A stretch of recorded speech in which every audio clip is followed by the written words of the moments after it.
Alors, on poursuit la lecture de l'ordre du jour. On était au point 6.4. Donc, entente de développement culturel 2017-2020 entre le ministère de la Culture et des Communications et la Ville de Percé. Contribution financière additionnelle de chacune des parties pour la réalisation de panneaux d'interprétation dans le cadre du projet de protection et de réhabilitation du littoral de l'Anse du Sud. 6.5, Festiplage de Cap d'Espoir. 6.5.1, édition 2018, 25 juillet au 29 juillet. Demande d'autorisation pour l'utilisation de la halte routière pour le bruit jusqu'à 2h30 AM et pour la vente de boissons alcoolisées. 6.5.2, Fête nationale du Québec à Percé, le 23 juin 2018. Demande d'autorisation pour le bruit jusqu'à 2h AM. 6.6, Fête nationale du Québec 2018, protocole d'entente avec la Société nationale Gaspésie et de la Madeleine pour la célébration régionale à Percé. 6.7, soutien financier au centre communautaire pour l'année 2018. 6.8, Barachois In situ, la biennale, demande d'aide financière dans le cadre de l'édition 2018. Au point 7, Affaires nouvelles. C'est beau. Est-ce que nous avons un proposeur? Monsieur Sainte-Croix, merci. Alors, au point 1.2, adoption du procès-verbal de la séance ordinaire tenue le 6 février 2018. Un proposeur? Il y aurait une petite modification à faire, une petite correction à la résolution numéro 068-2018 concernant les décomptes progressifs numéro 5, numéro 6 de Gervais-Dubé. Il y aurait une retranscription de chiffres, une erreur dans la retranscription de chiffres, donc il y aurait lieu de corriger le paiement, le montant du décompte progressif numéro 6 et le montant total à payer, donc au 6e et au 7e paragraphe. Pour correspondre aux vrais chiffres. Parfait. Je t'appelle aussi. Madame Vibert, merci. Alors, au point 1.3, demande d'autorisation d'un usage conditionnel para-industriel sur le lot 6 049 268 et 6 049 271 localisé au 512 route 132 Ouest à Percé. Donc, avant de vous faire la lecture de la résolution, je vais quand même vous expliquer brièvement quelle est la situation. Puis, s'il y a des gens qui veulent s'exprimer, poser des questions, on pourra le faire là, avant la lecture de la résolution. Alors, la demande d'autorisation d'un usage conditionnel est située au 512 route 132. C'est le garage où travaille M. Jean Cahill, donc Jean Bernard Cahill. Nous ont fait une demande d'autorisation pour un agrandissement du garage. Dans les règlements qui ont été établis sur le zonage en 2007, il y a eu déjà en 2009 une demande d'agrandissement qui avait été autorisée pour le garage. Notre règlement nous permet... Oui? Oui, c'est ça? OK, je pensais. Mais c'est plus pour l'utilisation de l'usage sur le terrain qui a été agrandi en 2017. C'est pas le bâtiment comme tel, c'était le terrain qui avait été... Il y avait l'agrandissement puis utilisation du terrain pour l'entreposage. Parfait. Vous me corrigez quand il y a quelque chose, une précision, on n'hésite pas. Alors, le zonage nous permet de faire un agrandissement de l'ordre de 50 %. Présentement, l'agrandissement est demandé pour 185 % je crois. Donc, c'est beaucoup plus gros. La résolution qui est ici ce soir est selon la recommandation du comité d'urbanisme et l'analyse par le conseil. Et analysée par le conseil. Donc, si vous avez des questions considérant cette résolution, je vous invite à venir poser les questions. Est-ce que c'est la maison, ça? Je voudrais juste savoir, comme location, est-ce que c'est la maison à Jean, chez Bernard Cahill? C'est le garage, effectivement. C'est situé où est la maison? Exactement, juste à droite. C'est deux numéros civiques différents. OK, donc c'est le 512, c'est le... Voilà. Est-ce que, pardon, Michel, est-ce que l'agrandissement est prévu sur le côté ouest ou sur le côté est?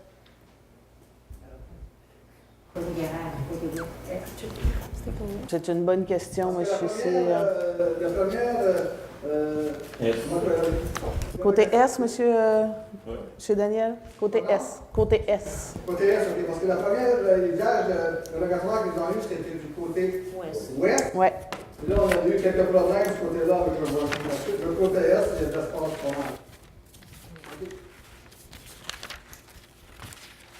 On y va avec la résolution, projet de résolution. Alors,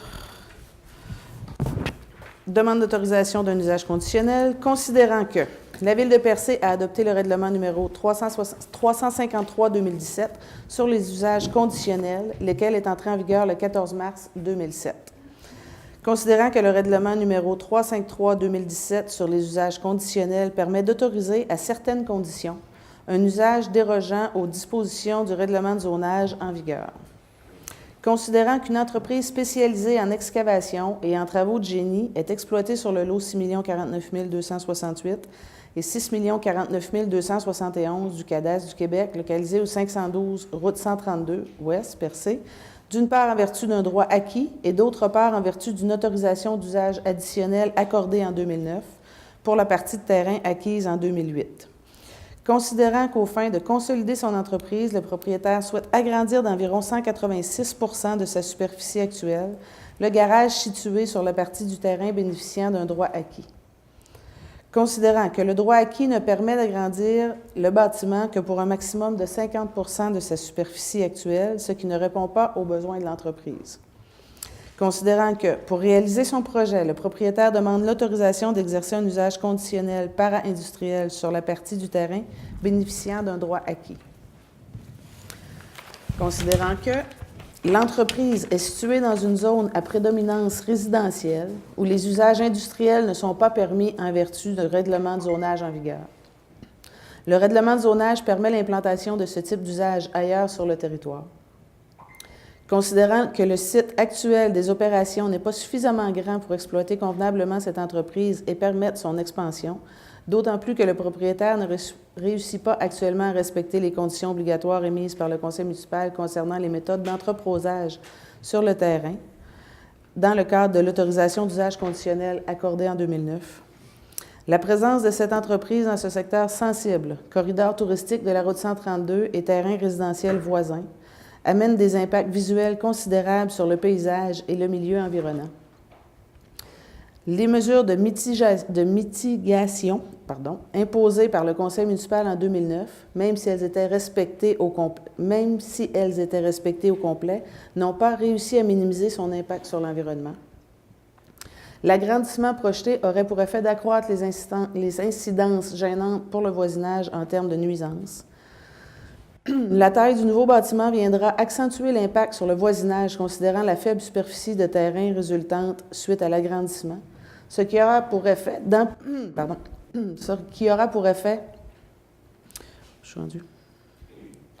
d'amplifier la problématique liée à l'entreposage qui est en continuelle augmentation, ce qui cause de sérieux préjudices au voisinage. La superficie de terrain ne permet pas l'aménagement de zones tampons entre les installations, le bâtiment, les aires de circulation et l'entreposage afin de diminuer l'impact sur le voisinage. L'étroitesse du terrain rend donc impossible l'imposition de mesures de mitigation additionnelles comme condition à l'exercice de l'usage conditionnel demandé. Considérant la recommandation du comité consultatif d'urbanisme, en conséquence, il est proposé que le Conseil refuse d'accorder l'autorisation d'usage conditionnel demandé sur la propriété située au 512 route 132 Ouest à Percé.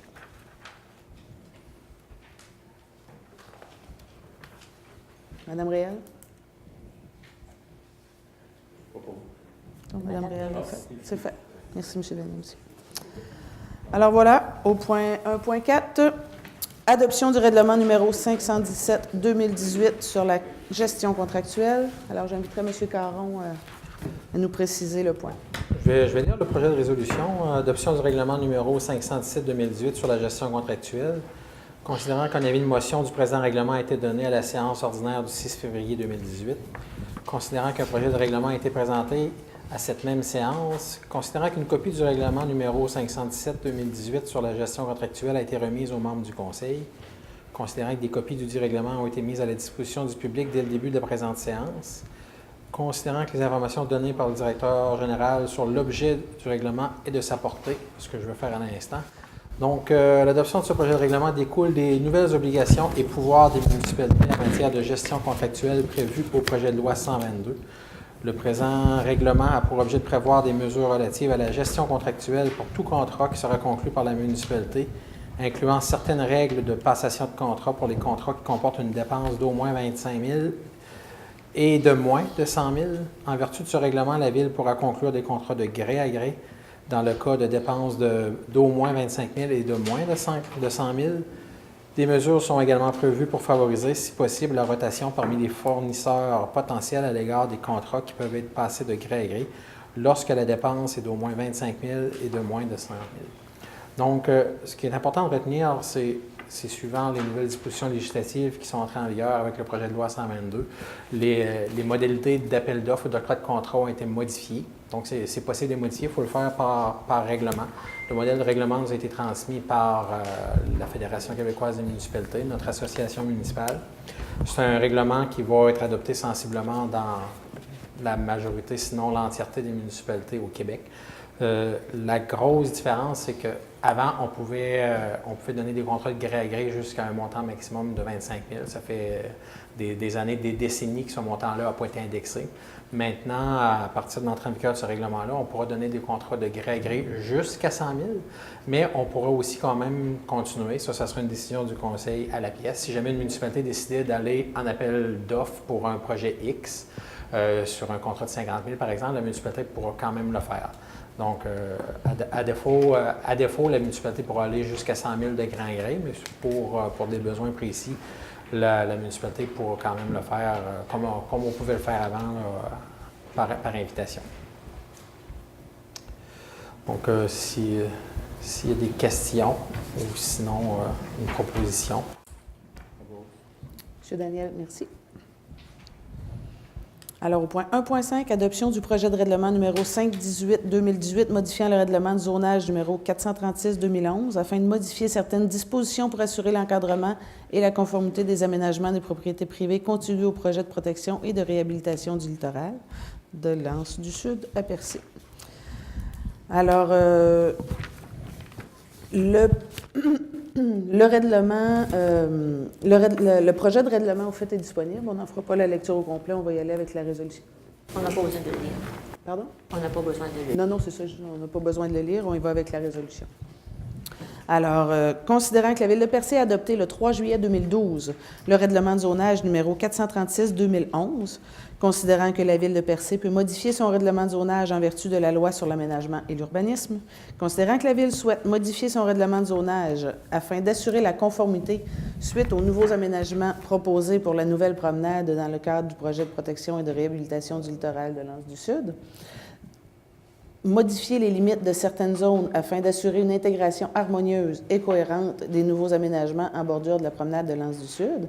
En conséquence, il est proposé que le conseil municipal adopte le projet de règlement numéro 518-2018, intitulé « Règlement modifiant le règlement de zonage numéro 436-2011 », afin de modifier certaines dispositions pour assurer l'encadrement et la conformité des aménagements des propriétés privées contiguës au projet de protection et de réhabilitation du littoral de l'Anse du Sud. Que ce projet de règlement soit présenté à la population lors d'une assemblée publique de consultation qui aura lieu le 22 mars à 19h dans la salle de l'Hôtel de Ville. Alors, que le projet de règlement soit annexé à la présente et est comme s'il était ici au long récité. Donc, c'est un projet de règlement. Il doit être publié, Mme Vibert? Oui, il va y avoir un avis public pour annoncer la séance de consultation.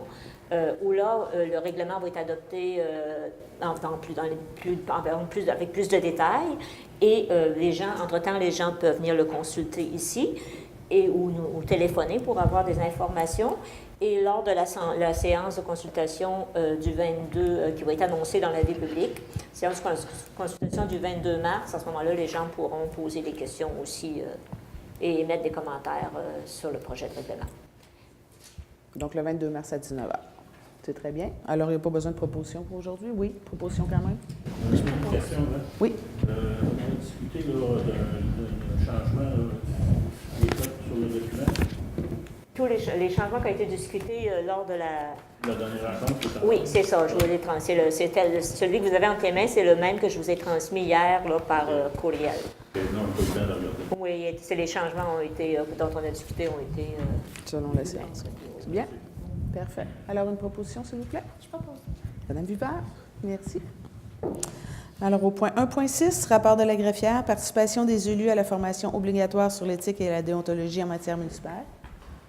Donc, Madame D'accord, Hubert. c'est ça, c'est un rapport uniquement pour informer les gens que tous les membres du conseil, les nouveaux membres et même des membres qui étaient déjà là, ont refait l'exercice, ont tous suivi la formation en matière d'éthique et déontologie, et le ministère, on en a informé aussi le ministère des Affaires municipales, donc tout est en règle. Tout est en règle. C'est très bien, merci. Au point 1.7, dépôt des formulaires liste des donateurs et rapports de dépenses reçus de candidats à l'élection générale du 5 novembre 2017. C'est ça, en vertu de la loi sur les élections et les référendums, le trésorier doit faire un dépôt des rapports, des listes de rapports des donateurs et des rapports de dépenses qui ont été reçus des candidats à l'élection. Tous les candidats, qu'ils aient été élus ou pas, devaient déposer un rapport, et les rapports déposés ont été transmis au directeur général des élections tel que le prévoit la loi. C'est très bien, merci. Alors, au point 1.8, Office municipal d'habitation de Percé, renouvellement du mandat de membre du conseil d'administration nommé par la Ville. Alors, M. Roger Warren, qui était... non, c'est pas moi qui le propose, hein? Oui, je vais avec ça. Oh, oui, je peux y aller, hein? Alors, M. Warren, qui était déjà membre du conseil au comité municipal de l'Office d'habitation de Percé, il est proposé de renouveler votre mandat. Alors, poseur. Oui, dans la même résolution pour les deux. Il y a deux membres. Il y a deux membres? Oui, monsieur Warren. Ah oui, OK, parce que oui, il n'y a pas juste le conseil. Excusez-moi, confusion. Alors, il est proposé de renouveler pour une période de 3 ans le mandat de monsieur le conseiller Magella Warren et de monsieur Jules Leblanc à titre de représentant de la Ville de Percé au conseil d'administration de l'Office municipal d'habitation. Bon, Madame Réal, merci. Alors, 1.9, approbation des comptes. Alors, il est proposé que le Conseil approuve la liste des déboursés pour la période du 1er février 2018 au 28 février 2018 au montant de 171 976,75 $. La liste des déboursés pour la période du 1er février au 28 février 2018 pour le projet de protection et de réhabilitation du littoral de l'Anse-du-Sud au montant de 2 038 982,21 $. La liste des comptes à payer au 31 décembre 2017 au montant de 66 963,07 $. La liste des comptes à payer au 28 février 2018 au montant de 329 554,75 $. Et la liste des comptes à payer au 6 mars 2018 pour le projet de protection et de réhabilitation du littoral de l'Anse-du-Sud au montant de 144 002,92 $. Monsieur Sainte-Croix, merci. 1.10, plan de formation des employés municipaux pour l'année 2018. Alors, considérant que la Ville de Percé juge opportun d'adopter un plan de formation annuel afin de développer les compétences des employés selon l'évaluation des besoins évalués et non seulement à partir des opportunités ponctuelles, considérant que le règlement 355-2007 décrète les règlements de contrôle et de suivi budgétaire et détermine la façon dont le Conseil lègue son pouvoir d'autorisation de dépenser, il est proposé d'accepter et adopter le plan de formation 2018 préparé par le directeur général et permettre au directeur général d'autoriser les activités inscrites au plan de formation 2018 selon les crédits disponibles au budget 2018. Donc, c'est des dépenses qui sont déjà intégrées dans le budget, mais plutôt qu'arriver à chaque fois qu'il y a une formation et à toutes les séances, y aller cas par cas, on adopte là, un plan global pour l'année de formation. Monsieur Warren? Parfait, merci. Alors, au point 1.11, le défi roulant pour nos hommes au profit de la recherche sur le cancer de la prostate, demande de commandite. Alors, c'est une activité qui a... Ça fait combien de fois que c'est-tu la deuxième édition? Au moins la deuxième. Au moins la deuxième, mais je pense que c'est même plus que ça, si je ne me trompe pas. Deuxième, certaine, là, il était là l'an passé. Donc, c'est une demande de commandite pour les accueillir là, quand ils vont arriver à Percé. Ils sont quand même ici une nuit complète. Ils sont plus de 400 cyclistes. Nuit, les repas et tout. Donc, ils sont sur le territoire. Pardon? En 2012. 2012? Depuis 2012? Non. Quand même.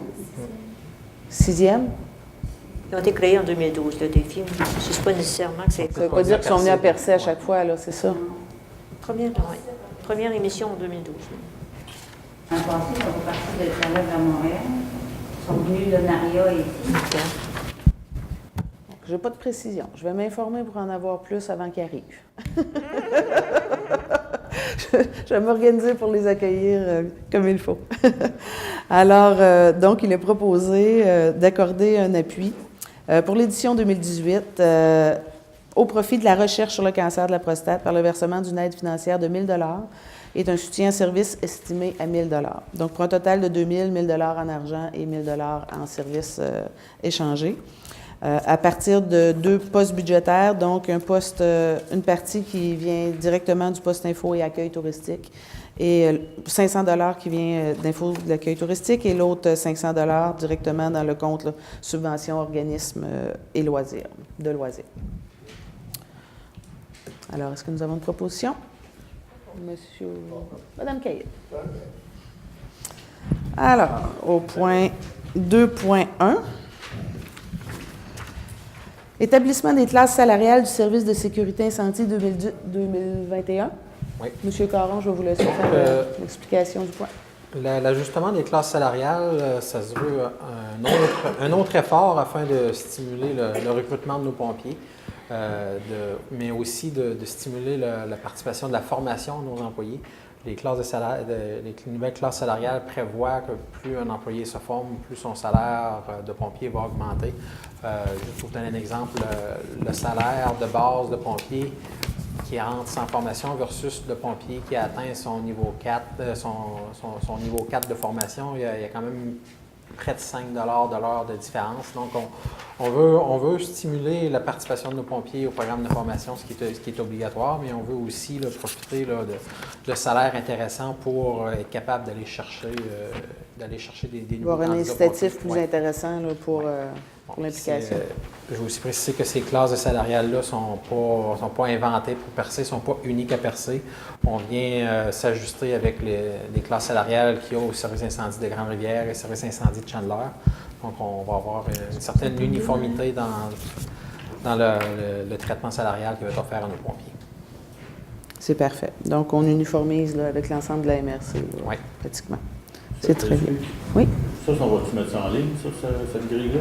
Oui. Oui, Oui. OK.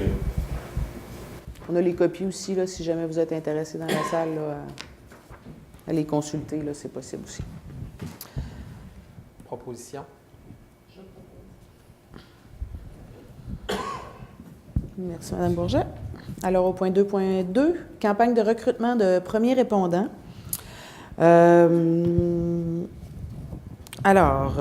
Premier répondant, écoutez, je vais essayer de vous en faire brièvement là, un aperçu. Ensuite, M. Sainte-Croix là, va prendre la relève pour vous expliquer ce qu'il y en est. Premier répondant, les premiers répondants, en fait, relèvent du C3S là, Gaspésie. Donc, les services sociaux, la Régie des santé, des services sociaux, non, maintenant devenu, excusez, Santé intégrée de santé et services sociaux de la Gaspésie. Donc, on cherche à mettre sur pied des équipes de premiers répondants, surtout pour la portion S de la municipalité. Alors, je vous lis la première partie de la résolution, puis ensuite, M. Sainte-Croix prendra la relève.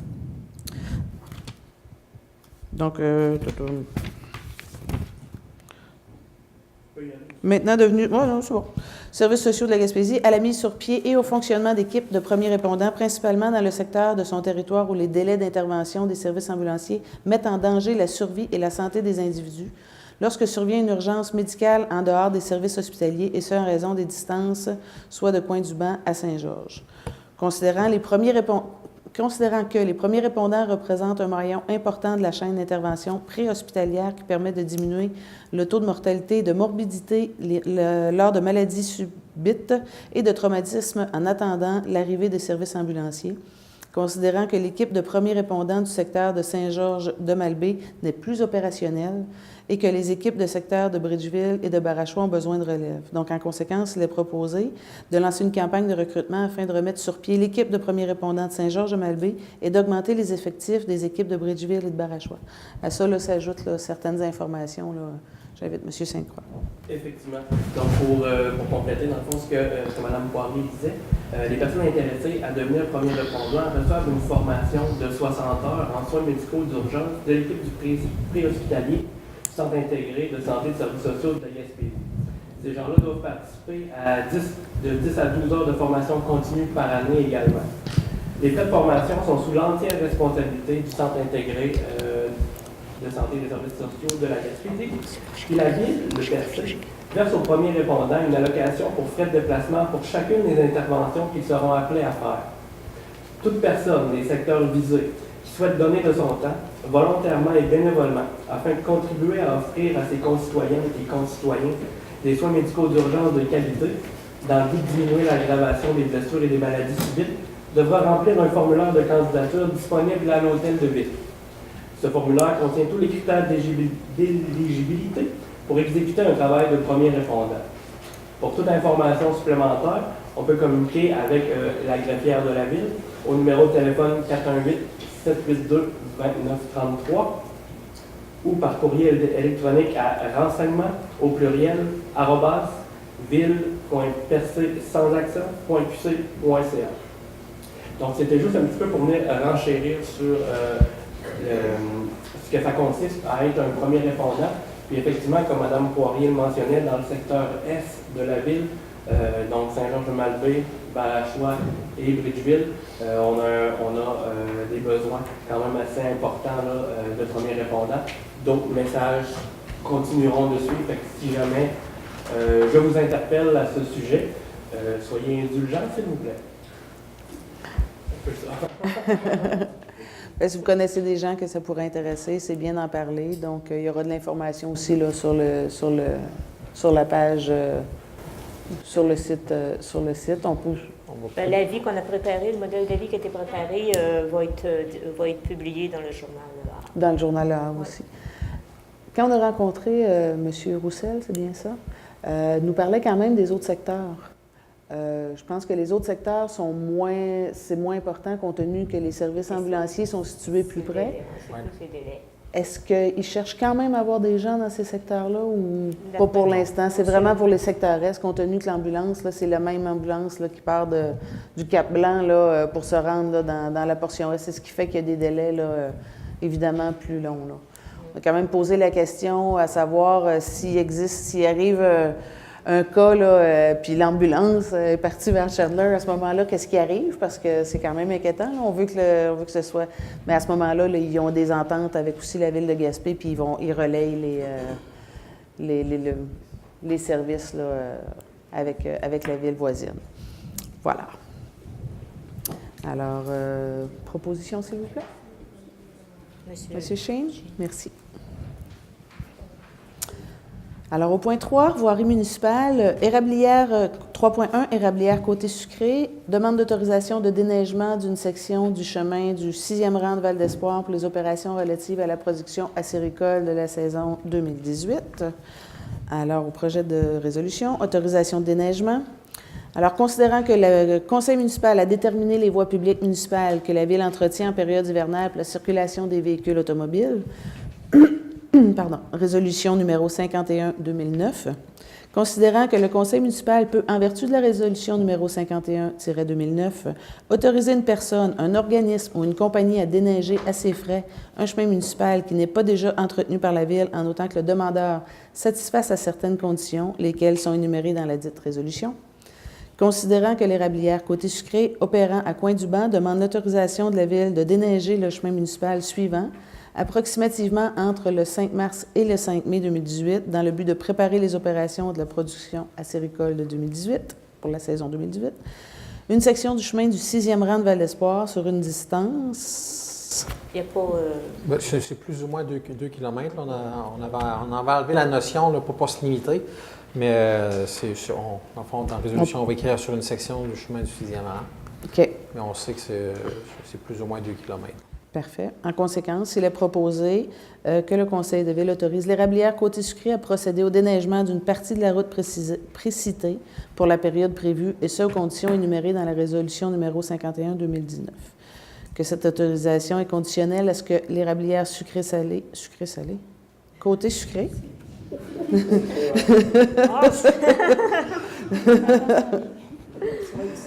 c'est pas moi qui ai fatigué, c'était ça qui était écrit. Propose une méthode qui devra être acceptée par la Ville pour limiter la circulation en période de dégel. Alors, est-ce que nous avons un proposeur? Monsieur Michel. Angela. Oui, Monsieur Michel. J'ai pas vu c'est qui le premier. Monsieur Warren. Monsieur Warren, parfait, merci. J'en profite pour faire une petite parenthèse parce que j'ai pas eu l'occasion de rencontrer nos nouveaux promoteurs d'érablières dans notre secteur. Puis je tiens à les féliciter.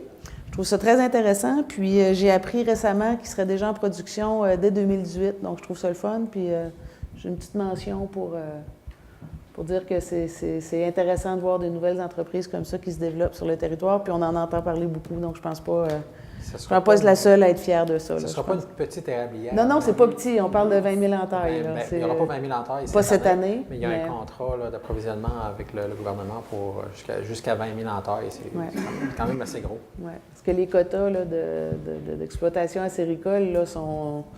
C'est pas tout le monde qui va en avoir. Il n'en sort pas tous les années. Donc, il faut être au bon moment, à la bonne place, que le projet soit prêt à être déposé et tout. Donc, on est bien fiers. Alors, voilà. Au point 4, aménagement, urbanisme et développement. 4.1, projet de protection et de réhabilitation du littoral de l'Anse du Sud. 4.1.1, autorisation de signature, convention avec le ministère du Tourisme concernant le versement d'une aide financière non remboursable sous forme d'un remboursement d'emprunt d'un montant maximal de 3 millions pour la construction d'une nouvelle promenade et la réalisation d'aménagements récréotouristiques dans le cadre de la réalisation de la portion touristique du projet de protection et de réhabilitation du littoral de l'Anse du Sud. Donc, 4.1.1, ne vous en faites pas, ce n'est pas des 3 millions qui se multiplient à chaque séance. Là, on en parle régulièrement. C'est toujours le même. Donc, c'est vraiment pour la signature là, du protocole d'entente. Donc, il est proposé d'autoriser le directeur général, M. Félix Caron, à signer pour et au nom de la Ville de Percé la convention à intervenir avec le ministère du Tourisme concernant le versement d'une aide financière remboursable sous forme de remboursement d'emprunt d'un montant maximal de 3 millions pour la construction d'une nouvelle promenade et la réalisation d'aménagements récréotouristiques dans le cadre de la réalisation de portions touristiques du projet de protection et de réhabilitation du littoral. Je vais en rêver. Alors, est-ce que nous avons un proposeur? Madame Réal? Merci. 4.1.2, Gervais Dubé, donc décompte progressif numéro 7 pour le lot numéro 2.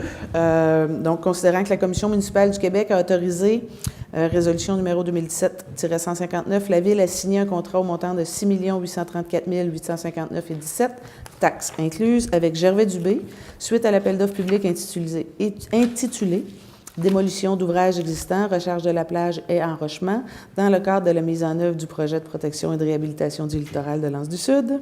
Considérant que ces travaux sont admissibles en vertu du programme général d'aide financière lors de sinistres réels ou imminents, inondation survenue le 30 décembre 2016 dans des municipalités du Québec, ce qui est confirmé dans un avis d'admissibilité transmis à la Ville le 30 mars 2017. Considérant que le 28 février 2018, une 7e décompte progressif signée par l'entrepreneur et approuvé par les consultants de la Ville pour ce projet a été produit dans le cadre de ce contrat.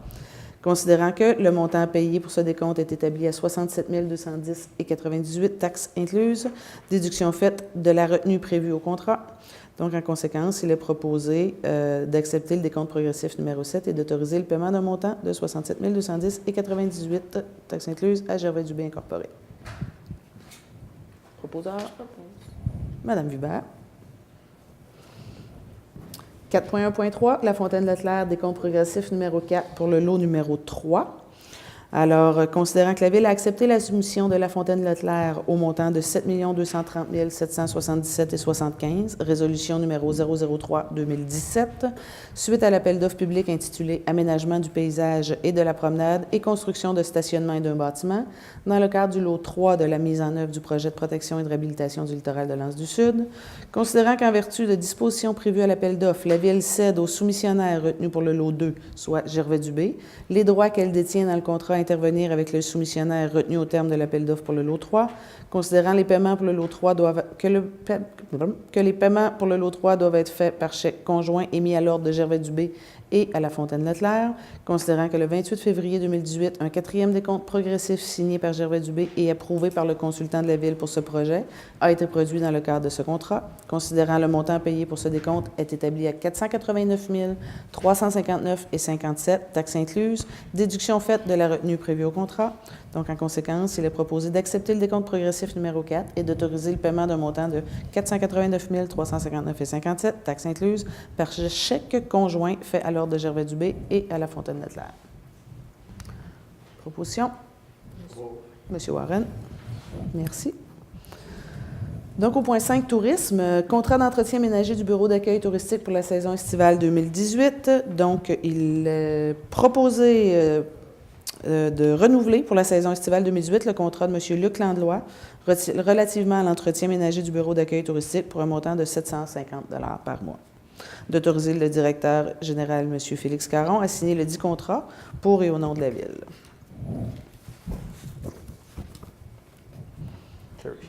Monsieur Shane, merci. 5.2, appel d'offres public, exploitation d'un casse-croûte à la halte routière du site de la Tête d'Indien. Donc, il est proposé d'autoriser la greffière à procéder à un appel d'offres public relativement à l'exploitation de casse-croûte dans le bâtiment de service de la halte routière du site de la Tête d'Indien à Saint-Georges-Malbaie, selon 2 options, soit avec ou sans entretien du terrain et du bloc sanitaire. Donc, ça a été fait là, par le passé. Les derniers exploitants là, avaient le contrat aussi d'entretien, donc permettait là, de réduire un peu le loyer. Et pour nous, bien, c'est un échange, c'est un donnant-donnant. Donc, le contrat pourra être émis là, avec les 2 possibilités. Selon une ou les deux. Ils vont pouvoir soumissionner avec ou sans. Oui. Exactement. Donc, il va y avoir Avant d'émettre le contrat, ils vont devoir soumissionner, effectivement. M. Sainte-Croix, merci. Alors, au point 6, 6.1, ouverture d'un poste contractuel de coordonnateur, coordonnatrice aux événements, aux loisirs et à la culture. Donc, il est proposé de procéder à la création d'un poste contractuel de coordonnateur, coordonnatrice aux événements, aux loisirs et à la culture et d'autoriser le directeur général à publier à cet effet une offre d'emploi. Madame Hubert. 6.2. Nomination du représentant désigné de la Ville de Percé auprès du Centre régional de services aux bibliothèques publiques de la Gaspésie des Îles-de-la-Madeleine. Alors, il est proposé que Mme la conseillère Andréane Vibert soit nommée représentante désignée des bibliothèques du territoire de la Ville de Percé auprès du Centre de services aux bibliothèques publiques Gaspésie de la Madeleine à compter de ce jour. Je propose. Réel, merci. 6.3. Renouvellement de l'adhésion à l'unité régionale Loisirs et Sports Gaspésie de la Madeleine. Alors, il est proposé que la Ville de Percé adhère à l'unité régionale Loisirs et Sports Gaspésie de la Madeleine pour l'année 2018-2019 et engage à cet effet une somme de 226 $ représentant le coût de la cotisation annuelle, qu'elle délègue M. Jerry Sheen pour la représenter à l'Assemblée générale annuelle de l'unité, que ses frais de déplacement et de séjour lui soient remboursés suivant les tarifs en vigueur à la Ville de Percé.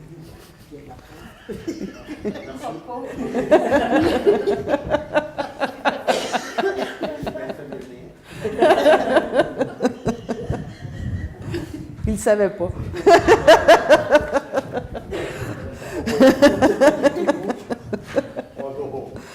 Proposé par Mme Cahill. Parfait. Vous acceptez, M. Sheen? Oui, c'est bon, parfait. Au point 6.4, donc, entente de développement culturel 2017-2020 entre le ministère de la Culture et des Communications et de la Ville de Percé. Contribution financière additionnelle de chacun des parties pour la réalisation de panneaux d'interprétation dans le cadre du projet de protection et de réhabilitation du littoral. Donc, considérant que la Ville a signé avec le ministère de la Culture et des Communications une entente de développement culturel couvrant les années 2017-2020, considérant que le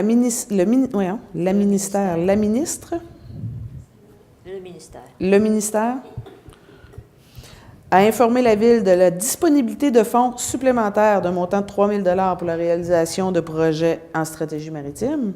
Considérant que la Ville doit faire réaliser des panneaux d'interprétation dans la portion touristique du projet de protection et de réhabilitation du littoral de l'Institut Sud. Donc, en conséquence, il a proposé d'accepter la proposition du ministère d'ajouter un montant additionnel de 3 000 $ au budget de l'entente de développement culturel 2017-2020 et qu'elle s'engage à contribuer pour un montant de 2 000 $. Donc, que les crédits nécessaires au paiement de cette dépense soient appropriés aux subventions à recevoir dans le cadre du lot numéro 3 du projet de protection et de réhabilitation du littoral de l'Anse du Sud. Proposition. M. Warren.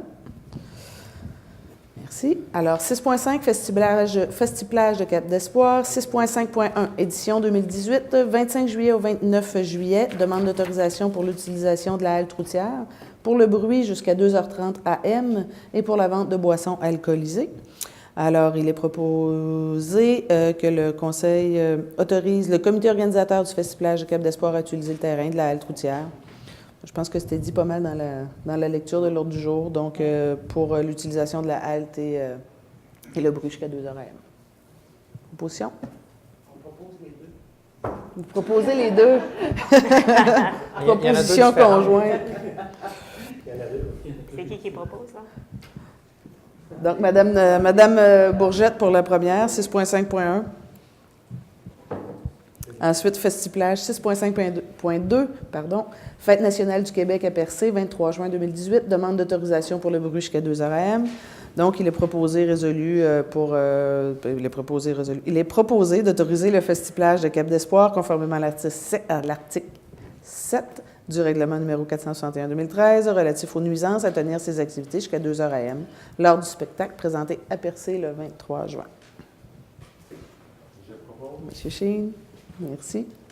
6.6, Fête nationale du Québec 2018, protocole d'entente avec la Société nationale Gaspésie-Îles-de-la-Madeleine pour la célébration régionale à Percé.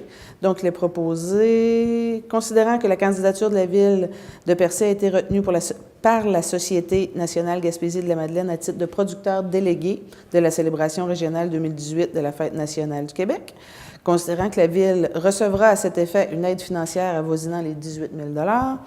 En conséquence, il est proposé que Mme Marie Leblanc, responsable de l'information et de la promotion touristique, soit autorisée à signer pour et au nom de la Ville le protocole d'entente à intervenir avec Société nationale Gaspésie et de la Madeleine. Mme Hubert. Au point 6.7, soutien financier au centre communautaire pour l'année 2018. Donc, il est proposé d'accorder à chacun des organismes suivants une aide financière de 5 000 $ pour les dépenses de fonctionnement des centres communautaires, dont ils ont la responsabilité et pour l'organisation d'activités de loisirs dans leurs milieux respectifs au cours de l'année 2018. Donc, viser le comité de gestion du centre communautaire de Cap d'Espoir, le comité de gestion de la salle communautaire de Val d'Espoir, le comité de bienfaisance de Saint-Georges-de-Malbaie et le centre récréatif de Barachois. Donc, que le versement de cette aide financière soit conditionnel au dépôt par chaque organisme de ses états financiers 2017, ainsi que la liste des personnes formant son conseil d'administration. Donc, M. Sainte-Croix? Au point 6.8 maintenant, donc, Barachois In-Situ, le biennale, demande d'aide financière dans le cadre de l'édition 2018. Donc, il est proposé que la Ville accorde son appui à Vaste et Vague dans le cadre de l'édition 2018 de Barachois In-Situ, la biennale, par le versement d'une aide financière de 2 500 $ et d'un soutien en service estimé à 3 500 $. Monsieur Daniel. Merci. Alors, nous n'avions pas d'affaires nouvelles. On en serait maintenant à la période de questions.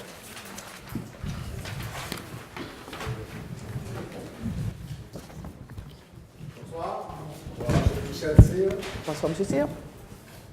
Au niveau du loisir et culture 6.1, l'ouverture d'un poste contractuel, quelle serait la définition de tâche de ce poste?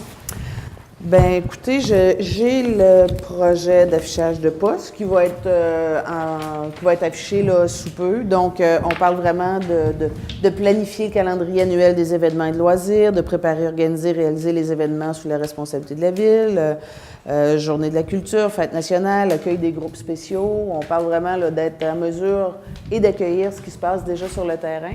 Au niveau culturel, nous avons déjà lancé la fête nationale,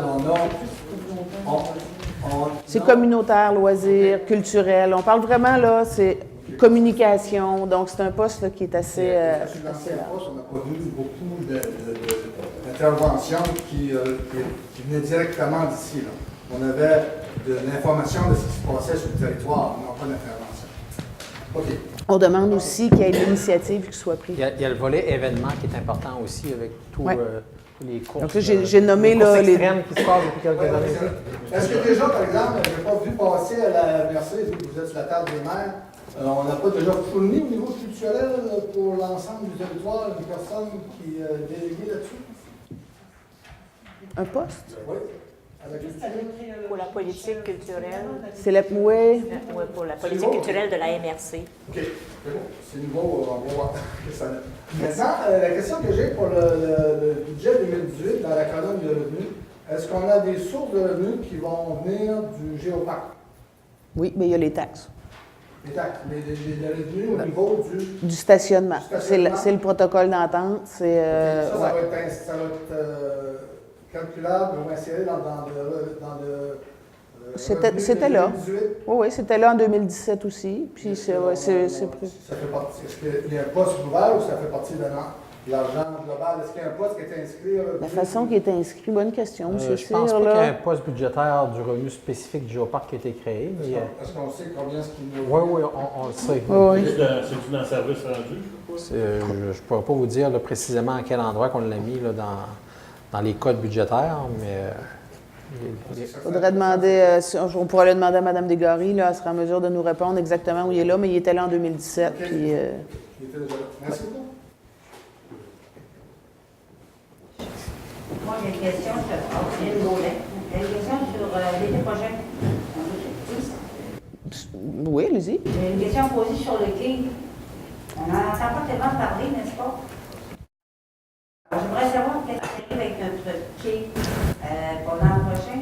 Actuellement, il est en sécurité. Je présume qu'on va le refaire. Est-ce qu'on va assister à des fermetures au printemps pour 2-3 camions de roche pour le remplir? Ou si on le refait, si on a des plans, si on a quelque chose. Est-ce qu'on a quelque chose qui s'en vient pour le quai? Bon, on a des bonnes nouvelles qui s'en viennent pour le quai. On était, entre autres, en attente du budget fédéral, parce que vous savez que le montant qui avait déjà été préautorisé par le gouvernement fédéral était toujours là, donc toujours réservé. Bien, les chiffres exacts, là, écoutez, c'est très... je ne les sais pas précisément. On parle de 5,5, autour de ça qui avait été réservé. Mais on n'a pas décrit pour dire précisément là, ce qu'il en était. C'était selon les... J'ai peut-être les relevés, là, en 2015-2016, on nous donnait 15 millions. On a baissé ça à un imprévu. Chose certaine, M. Couillard disait qu'on ne le prendrait pas tant aussi longtemps, qu'on ne le réparerait pas, qu'on ne serait pas à niveau, Ouais. avant que le gouvernement du Québec le reprenne. Je voudrais juste vous dire que Carleton vient d'avoir une infrastructure qui est assez... Oui, puis on est très heureux pour eux, c'est correct, parce que ça n'enlève absolument à rien ce qui va s'annoncer pour percer. Oui, oui, tout à fait. À 20 millions. À 20 millions, oui, avec un super beau, avec un... Puis, qui vont... Avec une portion récréo-touristique qui va appartenir à la municipalité, puis le quai qui va appartenir à la pêche océan. Quelle sorte de quai qu'on va avoir? Un petit quai, un grand quai, un quai de bois, un quai en arrochement, un quai comment? Ah ouais, un quai Ça coûterait pas trop cher. je ne sais pas, on ne sera pas content. Bien, il y a pas de... Bien, les rumeurs, faut s'y arrêter. Faut pas y penser parce que le quai, présentement, en fait, ce que le gouvernement provincial a dit, ce que M. Couillard a dit quand il s'est déplacé ici en mai dernier, c'était que la municipalité était beaucoup trop petite. C'était une infrastructure beaucoup trop importante pour que la municipalité soit responsable de reprendre une infrastructure de ce type-là. Donc, c'est engagé à ce moment-là publiquement à ce que si le gouvernement fédéral refaisait le quai, que les autres allaient sous quelle forme de gouvernance, ça n'a jamais été dit présentement. On pourrait penser que ça pourrait être la CEPAC, ça pourrait aussi être la Société des traversiers du Québec. On ne sait pas sous quelle société d'État ça sera repris, mais on sait que c'est le gouvernement du Québec qui va le reprendre. Pendant l'année, on le sait qu'ils ont avancé dans des projets, mais ils n'ont pas été très loin dans les dessins parce qu'ils ont fait une demande supplémentaire au gouvernement fédéral. Donc, c'est ce qu'on attendait la semaine dernière lors du budget. Il y a un 250 millions qui a été annoncé pour les ports de petits bateaux. Dans ce 250 millions-là, nous ne sommes pas lettrés, par contre, nous sommes chiffrés. Donc, on a des nouvelles du cabinet. Le quai de Percé est dans ce montage financier-là. Donc, la demande qui a été supplémentairement demandée? Non. Qui a été demandée d'être ajoutée, en tout cas, est là et en fait partie. Donc, c'est les nouvelles qu'on a du cabinet. Dans les prochaines semaines, on va se déplacer, on va aller rencontrer les intervenants en place. Je ne peux pas penser que le quai a été dessiné s'ils ont déjà demandé une aide financière supplémentaire. Fait que je ne pense pas qu'il y ait aucune rumeur qui tienne à ce jour pour nous faire peur de dire le quai va être si, pas convenable ou enroché ou pas. On ne le sait pas. Donc, ce qu'on sait, c'est qu'il y a plus d'argent qui a été autorisé. Puis à partir de là, je pense que c'est là où les vrais dessins et les vrais travaux vont pouvoir être entrepris. Est-ce que la Ville va faire une consultation auprès de sa population? Je vais m'assurer que les utilisateurs ou que les intervenants ou les gens qui connaissent, que ce soit les capitaines, soient entendus. On a vu aussi dans le dernier budget que le port de pêche de Sainte-Thérèse, où il y a eu des travaux qui ont été faits, où il y avait eu des recommandations qui avaient été faites par les gens du milieu, n'ont pas été considérées. Bien, dans le budget présent, le port de pêche de Sainte-Thérèse, lui, il est lettré, parce qu'il faut qu'il revienne faire des modifications qui n'auraient pas dû être faites. Donc, on peut penser qu'il devrait peut-être écouter les gens là, qui ont quelque chose à dire. On ne veut pas imposer de dessin, on veut leur faire confiance. Moi, je suis convaincue que ça va très bien se passer, mais au moins qu'on soit entendu. Je pense que les gens devront se parler. Moi, je pense que oui. Hein? Parce qu'on va vivre avec longtemps depuis. Oui. Ils sont là des infrastructures partout, des infrastructures neuves partout, des belles promenades, on se ramasse avec une affaire. Bien, ça fait partie de la protection du littoral. Le quai a été considéré dans cette protection-là, donc évidemment, on ne peut pas penser qu'il ne sera pas là pour venir terminer l'ouvrage. OK, merci. Au plaisir. C'était ma question.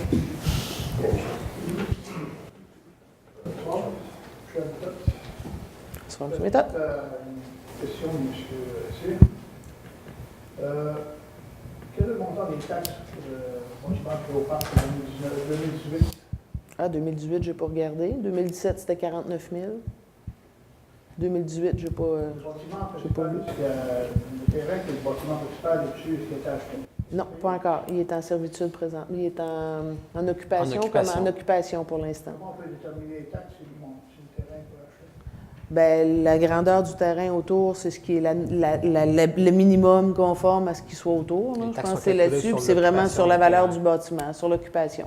C'est exact terme, là, Si si ça va se régler. Bien, un des points pourquoi c'est pas réglé, c'est parce que on attendait que le projet de rue se fasse pour que ce nouveau terrain-là soit adjacent à une rue publique. Là, avec ce qui est arrivé à l'automne dernier, bien, ce projet-là est tombé sur la glace. On ne sait pas encore qu'est-ce qui arrivera avec le projet de rue.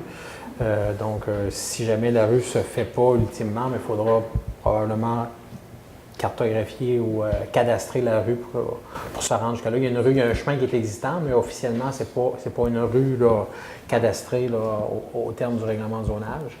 Donc, on aura des décisions à prendre rendues là, mais jusqu'à maintenant, les taxes sont calculées d'abord sur le bâtiment, mais aussi sur l'occupation du terrain qui est fait par le Géoparc. Bon, une couple de petits points ici, là, puis je parle de la Fête nationale du Québec. Je demande l'autorisation pour le bruit à 2 heures du matin.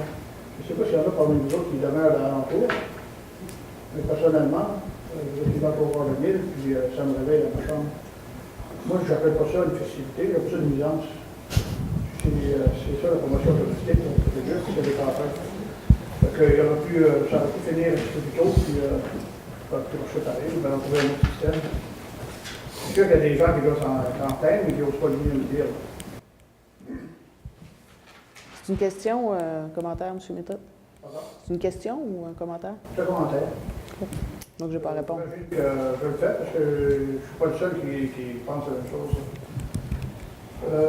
Pour le poste contractuel de loisirs et culture, ça ressemble pas un peu sur le poste que dans le sport occupé avant? Oui, ça peut être une succession. C'est un poste qui est modifié, qui va être... qui n'a pas exactement la même définition de tâche et de À un responsabilité. moment donné, ce poste-là était branlant un peu, on trouvait ça superflu un peu. Et puis là, on a vraiment en question. Oui, on réaffiche. Et là, c'est nous autres qui payons la pénalité. C'est un contrat, oui, tout à fait. Ça fait Avant, partie. il y avait la moitié de ça qui était payée par les affaires culturelles, si je ne me trompe pas. Avant, il y a longtemps, dans les dernières années, il y avait seulement 10 000 qui étaient remboursés par le ministère de la Culture. Mais au moins la dernière année, je crois que l'année d'avant aussi, les aides financières étaient finies. Vous avez raison, c'est une description de tâche qui peut ressembler à ce que Mme Desport faisait avant. Mais avant, c'était beaucoup plus axé sur le culturel. Là, on a voulu apporter des éléments quand même importants, donc le loisir et les événements. Dans les dernières années, Percé est devenu très populaire en termes d'événements majeurs. Le Gaspésia, cette année, on a le raid gaspésien qui vient s'implanter. On veut mieux accompagner ces organisateurs-là de gros événements qui arrivent à Percé. On veut en apporter des nouveaux. Il y a un volet communication qui est important dans ce poste-là aussi. Donc, Moi, ce qui m'a surpris toujours, c'est que tu reçois un communiqué d'Office du tourisme, tu reçois un de notre personne engagée ici, ça en fait deux. mais c'est justement ça qu'on Mais c'est pas ça, veut monsieur- corriger. monsieur- On veut revoir les responsabilités de tout le monde, augmenter les responsabilités de ce nouveau poste contractuel-là, sans oublier le côté culturel qui est quand même important, mais aussi donner une facette loisirs et événementielle qui va être augmentée.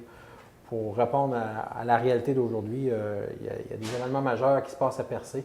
Puis on se doit de stimuler ces événements-là puis de mieux encadrer les promoteurs quand ils se présentent ici. J'ajoute aussi stimuler la vie culturelle de notre milieu. Puis je me permets de mentionner, j'ai fait des comparables dans les dernières semaines à voir qu'est-ce qui se faisait au niveau culturel dans notre milieu versus d'autres municipalités du Québec. À Percé, avec notre capacité budgétaire qu'on a présentement, là, on impute 54 $ par individu, par citoyen à la culture et aux loisirs. 54 $. La moyenne au Québec, là, elle est au-dessus de 260. À Tremblant, on parle de 460. À Havre-Saint-Pierre, là, à la Côte-Nord, c'est 360 $ par individu qui est imputé aux loisirs. Laissez-moi parler. C'est un point d'information aussi que je me permets de dire parce que vous ouvrez une porte. C'est 460 $ qui est donné par individu. La vitalité d'un territoire passe par la culture et les loisirs. Puis ici, à Percé, on n'est pas en mesure d'offrir aucun loisir, aucune culture de plus parce qu'on a un budget qui est serré, puis on ne peut même pas se permettre d'augmenter notre budget, là.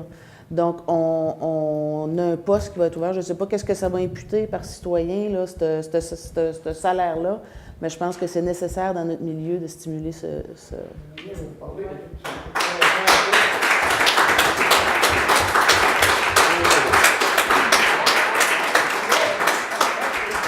Merci. Ça nous coûte 74 piastres, ailleurs, ça fait 300, puis 400, puis 500. À ce moment-là, ça veut dire qu'on va avoir le meilleur de tous les mondes ici à Percé. On est déjà surchargé de taxes. Il va falloir à un moment donné faire un choix, puis se limiter, parce que On est à 54 $ M. Méthode. 54, La moyenne au Québec, c'est 260. ailleurs, peut-être on a zéro, puis toujours à 300 Mais, dans d'autres domaines. M. Méthode, on ne parle pas d'une nouvelle dépense. C'est un poste qui était existant. Qui était on budgété. a redéfini nos Et- On a redéfini nos ce attentes. budget, ce poste-là, là, il est déjà dans notre 54 piastres. C'est des miracles. Pardon? C'est des miracles. Merci. Merci. C'est moi qui vous remercie. Frédéric Bélanger, 4 Espoir 201. Au point 6.7, le soutien financier au centre communautaire, pas entendu l'OASIS. Parce que la convention n'est pas signée en présentement. Je pense que c'est pour ça qu'elle n'est pas signée là-dedans, mais c'est pas qu'il n'est pas budgété, c'est pas... D'une part, il n'y a pas encore d'entente avec l'Oasis, mais l'autre part aussi, c'est que c'est pas un montant qui est versé directement à l'Oasis, comme là, on défrait les frais d'électricité et de chauffage. Comme pour le centre de Bridgeville aussi, qui ne faisait pas partie de cette liste-là, on ne leur donne pas le 5 000 $, mais plutôt on paye les factures Ouais. d'hydroélectricité. La question est très pertinente, Ouais. là, parce qu'effectivement, elle n'est pas nommée dans tout ça, puis c'est pas parce que l'aide n'est pas là, mais c'est parce qu'elle se fait autrement, là. Je me demandais qu'est-ce qui arrivait avec le Normandie dans une réunion précédente. Il y a un été je m'excuse. Non, il n'y a pas de problème. J'ai pas de réponse de plus aujourd'hui. On est encore en processus là, de négociation. Vous parlez encore? Oui. OK. Oui. Au moins ça. Oui. Merci. La communication n'est pas rompue.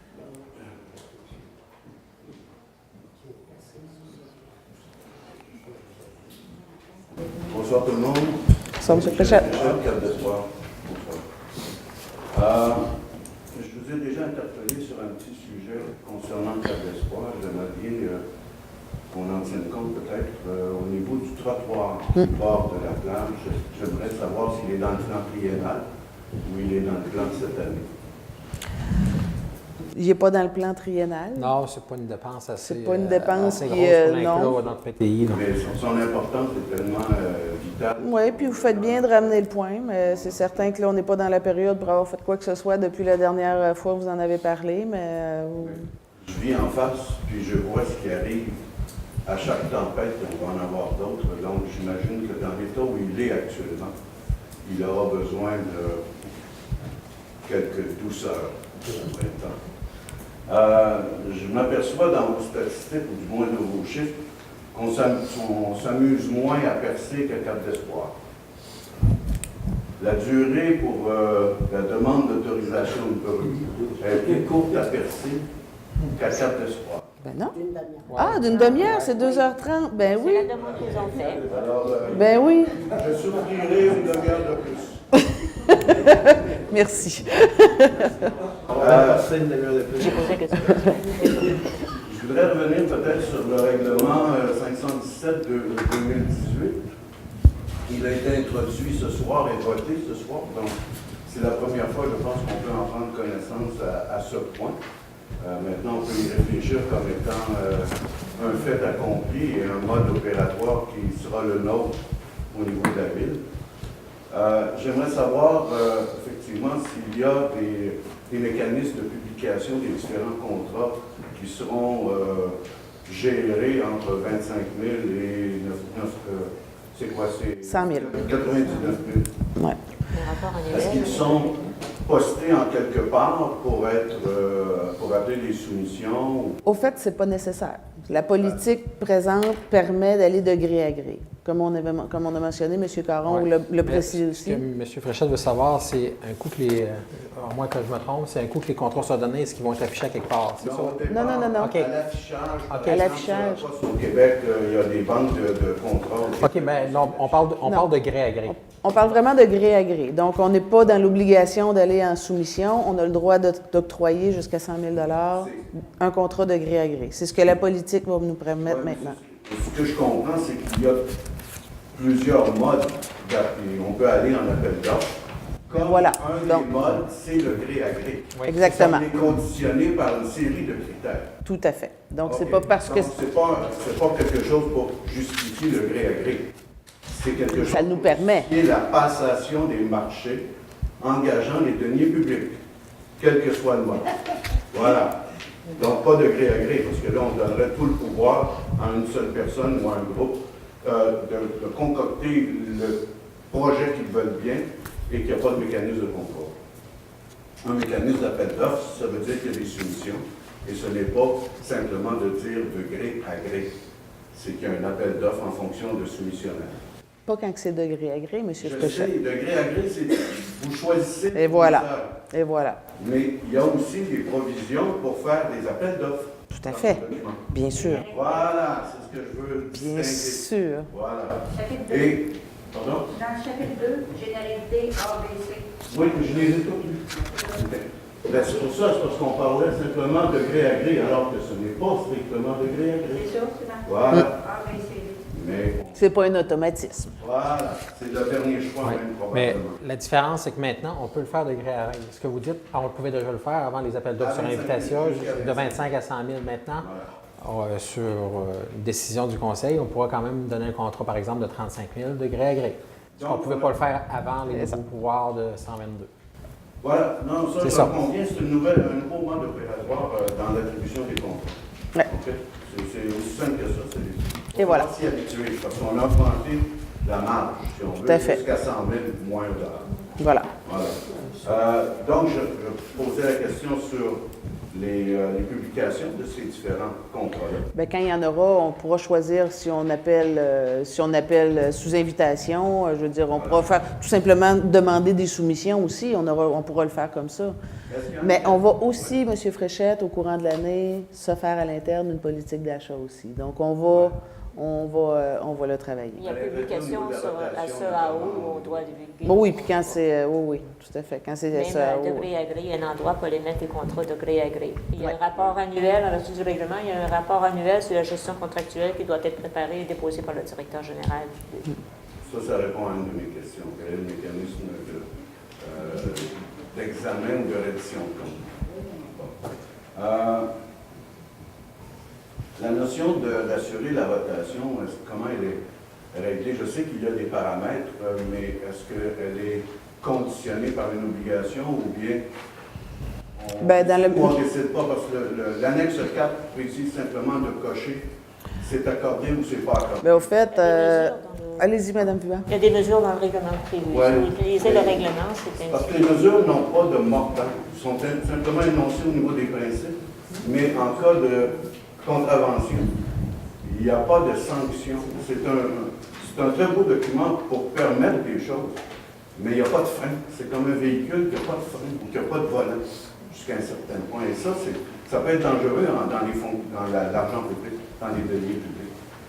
Alors, mes questions portent simplement sur les mécanismes de contrôle à partir du moment où on a des sommes à consacrer à des réalisations de biens ou de services.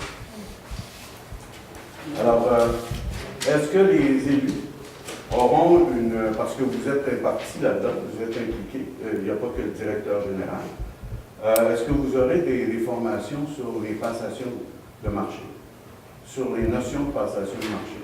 C'est pas prévu. Donc, si je vous dis maître d'ouvrage délégué, maître d'œuvre délégué, toutes ces notions-là, en vue de justifier les temps de référence. Écoutez, monsieur Fréchette, là, attendez, je vais juste vous répondre, je vais répondre à votre truc, là, parce que là, vous allez loin. Inquiétez-vous pas, quand il y a une décision qui se prend, je la comprends. Là, je n'ai pas... Puis on s'arrange pour la comprendre, tout le monde. C'est ma réponse. Par rapport à l'ensemble de ce qui peut être décidé d'une certaine façon, j'aimerais savoir les mécanismes, parce qu'on parle par exemple de lobbyistes dans le document. Est-ce qu'il y a un registre des lobbyistes à Percé? Non, le registre des lobbyistes, il est provincial. Voilà. Le registre des lobbyistes, Non, mais- il est là. C'est quand quelqu'un fait du lobbyisme, il se doit d'être enregistré à la commission du lobbyiste du Québec. C'est comme ça que ça se passe. Est-ce qu'on fait des vérifications sur les soumissionnaires? Est-ce que je vous comprends? Hein, est-ce qu'on fera des vérifications un peu comme l'UPAC devait faire sur certaines compagnies? Sur la... Non, mais... Hey! Vous partez à rire, mais vous n'avez pas entendu ma question. Non, mais je l'entends, votre question. Monsieur Fréchette. Laquelle? Laquelle? Non, Monsieur Fréchette, écoutez, vous avez... Les compagnies qui font affaire ici, qui vont aller jusqu'à 100 000, ont des registres de travail dans d'autres villes et ont fait d'autres travaux. Ils ne sont pas localisés ici. C'est bien que il faut vérifier si effectivement ces sociétés-là. Ben oui, mais là, vous me parlez de conformité, M. Fréchette. Ben écoutez, allez-y avec des mots simples, je vais vous comprendre. Là. Je veux dire, dans la conformité des choses, on ne va pas octroyer des contrats pour le plaisir, même si c'est à 85 000 s'il n'y a pas de conformité, ben on va s'en assurer, M. Fréchette. Donc, j'ai à avoir confiance. Vous pouvez. Mais la confiance engage le contrôle quand même. Ben oui, mais définitivement, mais c'est notre rôle. Bon. Merci. Madame Maneret, j'aimerais juste souligner à M. Fréchette qu'après avoir lu le document, d'avoir travaillé 20 ans sur un chantier de construction, avoir été quelqu'un d'un ingénieur qui a construit les barrages, presque capable d'en construire un barrage moi-même, maître d'obéisse, si vous ne comprenez pas, vous pouvez m'appeler. Le document est assez complet. Ici, c'est marqué le devoir d'information des élus des envoyés. Formation, déclaration, tout est marqué. Moi, je trouve, M. Fréchette, vous n'avez pas tellement changé, en fait. C'est assez complet, le document. Vraiment, là, je vous félicite. C'est pas l'UDI, l'Union des municipalités, c'est ça? FQM.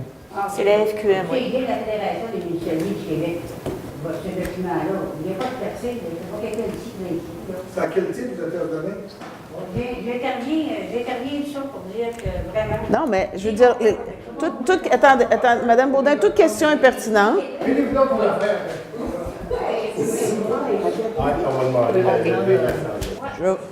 Non, pas du tout. J'ai quelque chose à dire de plus, puis je vais le dire. Toute question est pertinente, c'est correct.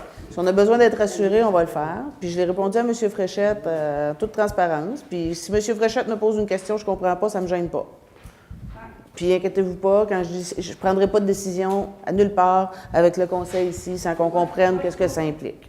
Point à la ligne, puis c'est correct. Puis je vous remercie, Mme Baudin. L'intervention, je l'avais pour vous dire que le document il est très bien fait. Il vient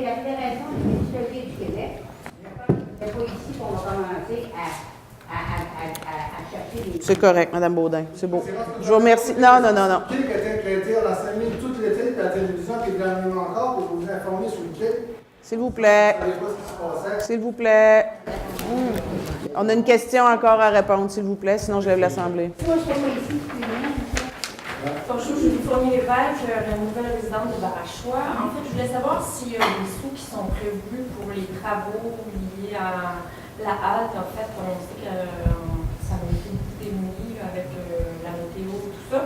Puis avec l'escalier aussi qui mène Oui. à la plage. Oui, ça fait partie du projet. Puis il y a aussi quelque chose qui est-ce que ça n'a pas été déposé encore ou est-ce que ça a été déposé? Ça sera bientôt. On a Ça jusqu'au va. 29 mars pour le déposer. Là, vous parlez de Ouais. l'aide financière pour le bar rayé. Oui, il y a un Donc, projet là, qui s'en vient, programme là, qui d'aide va être déposé financière. dans les prochaines semaines. Puis oui, il y a une prise de conscience. On n'a pas de gros budget pour l'instant, c'est très clair, mais on a bonifié un petit peu cette année le budget des ailes routières, puis conséquemment là, à celle de Barachois, évidemment. Puis est-ce que l'escalier va être reconstruit? Écoutez, qu'est-ce que ça comporte? Je ne suis pas capable de vous répondre ce soir, mais on pourra en reparler, là, puis voir vers où on va s'en aller avec le budget disponible. Là, mais c'est clair qu'il va y avoir un nettoyage, puis on va tenter de faire quelque chose de convenable pour la prochaine saison. Il faudrait qu'on puisse traverser. Là. Je pense que c'est essentiel là, pour la Vous me parlez de quel escalier? l'escalier qui mène en fait entre la halte et vers la plage. Vers l'autre côté, là, qui a été démoli? OK. Bon, ben écoutez, je ne peux pas vous répondre, là, mais je le note, puis on va y revenir. Parfait, merci. Parce qu'il va y avoir des activités pour le site. Ben oui, exactement. Pour le biennale, là, Barachois in situ, et puis c'est bien. Parfait. Ouais. C'est bien. Alors, proposeur? Monsieur Warren? Parfait. Merci.